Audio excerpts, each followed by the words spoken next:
The Lord's response to Solomon, 1 Kings chapter 9. So Solomon finished building the temple of the Lord, as well as the royal palace. He completed everything he had planned to do. Then the Lord appeared to Solomon a second time, as he had done before at Gibeon.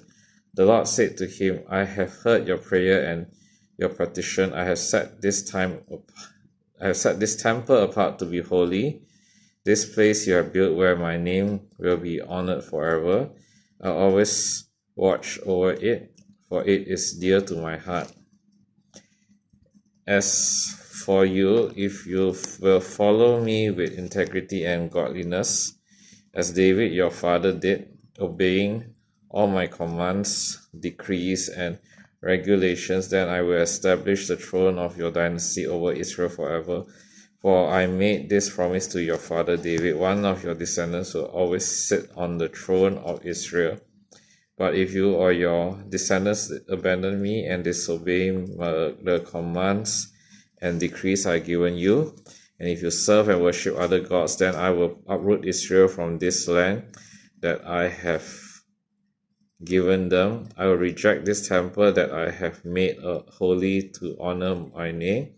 I will make Israel an object of mockery and ridicule among the nations, and though this temple is impressive now, all who pass by will be appalled and will grasp in honor. They will ask, why did the Lord do such terrible things to this land and to this temple? And the answer will be, because his people abandoned the Lord their God, who brought their ancestors out of Egypt, and they worship other gods instead and bow down to them. That is why the Lord has brought all these disasters on them. Solomon's agreement with Hiram. It took Solomon 20 years to build the Lord's temple and his own royal palace. At the end of that time, he gave 20 towns in the land of Galilee to King Hiram of Tyre. Hiram had previously provided all the cedar and cypress timber and gold that Solomon had requested. But when Hiram came from Tyre to see the town Solomon had given him, he was not at all pleased with them. What kind of towns are these, my brother? He asked. So Hiram called that area Kabul, which means wordless, as it is still known today. Nevertheless, Hiram paid Solomon 9,000 pounds of gold.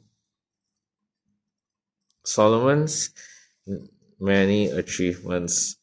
This is the account of the forced labor that King Solomon conscripted to build the Lord's temple, the royal palace, the supporting terraces, the wall of Jerusalem, and the cities of Hazor, Megiddo, and Jazer. Pharaoh, the king of Egypt, had attacked and captured Jazer, killing the Canaanite population and burning it down. He gave the city to his daughter as a wedding gift when she married Solomon. So Solomon rebuilt the city of Gezer. He also built up the towns of Lower Behiron, Baalat, and Tamar in the wilderness within his land. He built towns as supply centers and constructed towns where his chariots and horses could be stationed. He built everything he desired in Jerusalem and Lebanon and throughout his entire realm. There were still some people living in the land who were not Israelites, including Ammonites, Hittites, Perizzites, Hivites, and Jebusites. These were descendants of the nations whom the people of Israel had not completely destroyed. So Solomon conscripted them as slaves, and they serve as forced laborers to this day. But Solomon did not conscript any of the Israelites for forced labor. Instead, he assigned them to serve as fighting men, government officers, and captains in his army, commanders of his chariots and charioteers. Solomon appointed 550 of them to supervise the people working on his various projects. Solomon moved his wife, Pharaoh's daughter, from the city of David to the new palace he had built for her. Then he constructed the supporting terraces. 3 times each year, Solomon presented burnt offerings and peace offerings on the altar he had built for the Lord. He also burned incense to the Lord, and so he finished the work of building the temple. King Solomon also built a fleet of ships at Jebel, a port near Eilat in the land of Edom, along the shore of the Red Sea.